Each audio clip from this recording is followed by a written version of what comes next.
Hi, I'm Jessica Taylor, Hi, I'm CaLishea Woods. Hi, I'm Emilie Zdansky.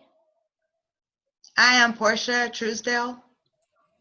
and we are Team 6 presenting Unit 2 of the Horizon Reports. I decided to look at the K through 12 2015 edition of the Horizon Reports just because that's the age group I want to teach. I want to teach kindergarten.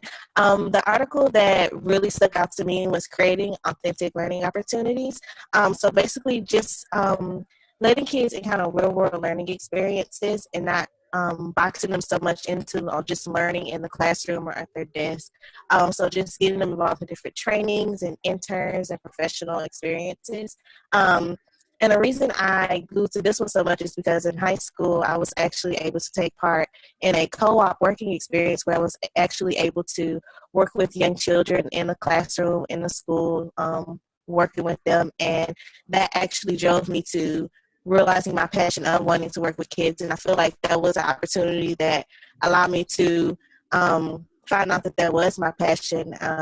So I'm just glad that, in the reports, it was just talking about how schools are really seeing the value in allowing kids to learn outside the classroom and getting them involved in the community and network with people at such a young age. And, just as teachers, like we should know, like as educators, kind of what kind of opportunities are out there for kids in order for them to be engaged. So just helping them find their passion and making sure that they're learning. As far as the standards for teaching, number 2, part C, so customizing professional learning activities. And also the standards for coaches, part 2, just using instruction to meet diverse interests and needs of the students. Okay. I also read the same Horizon report as Jessica, and the part that really got my focus was the integrating technology and teacher education. And there were 2 quotes in it that really stood out. One of them said that inadequate training and teachers' attitudes on educational value of technology have the strongest impact in teacher education, and the other was the level of a teacher's digital competence directly correlates with students' learning outcomes when technology is used. And the reason that article, that part of it stuck out to me is because we're supposed to be helping students be prepared for the real world and the use of technology and their digital understanding. It's really a challenge when not all teachers are on board, either because they just don't want to or they're afraid of the technology. And so what the students get out of technological uses in a classroom really depends on the acceptance of a teacher. And so I put that if teachers are too scared or unsure, then the students suffer. And so it's not really of value to the student, even if the teacher tries to use it, but they're still scared of it. So that was mine. The Horizon report that I read and kind of summarized was the significant challenges in heading technology adoption in higher education. It was the 2017 report. I just kind of grabbed a few different overall summaries and key points that I wanted to hit. As far as for the short-term trends that seem to be happening in the report, it mentioned a lot of the blended learning environment, which kind of compares similar to this course and what we do. Many students are opting for this option now, and even my degree in instructional design and technology is available 100% online. You don't even have to go to campus if you wanted to. And in that, it also discussed the collaborative learning approaches.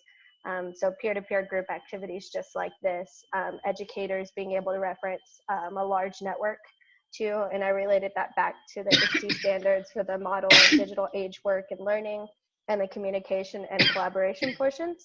Another point that I had was the solvable challenges in improving digital literacy.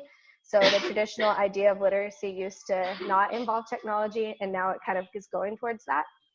And educators must also have the digital literacy, just like CaLishea touched on, and be able to basically evaluate the resources on the web. And I related that back to the ISTE standards for technology operations and concepts for students, and then digital age learning environments for coaches. And then another area was the difficulty challenges for the achievement gap.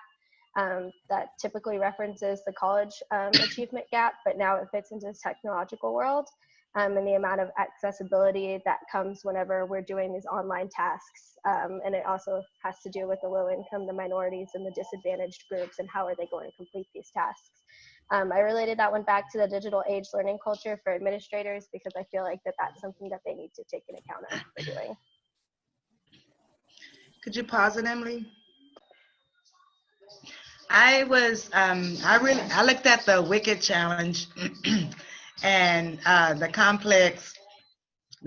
challenges that are quite complex, and teaching complex thinking, and that to me was so interesting to know that the amount of jobs that's going to be in coding and how they're not going to be able to be filled because the skills are not either being taught, or even the new data scientists, which they're saying that's going to be a big thing in the future, and that's not even being taught in school right now. So it is, it talks about the computer science and how 1.4 million jobs will be available, but only 400,000 students are coming out prepared for those jobs. So that was really interesting to me.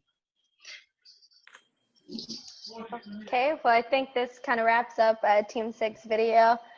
Thank you guys for watching, and we will be going back for Unit 4. Bye, everybody. Bye.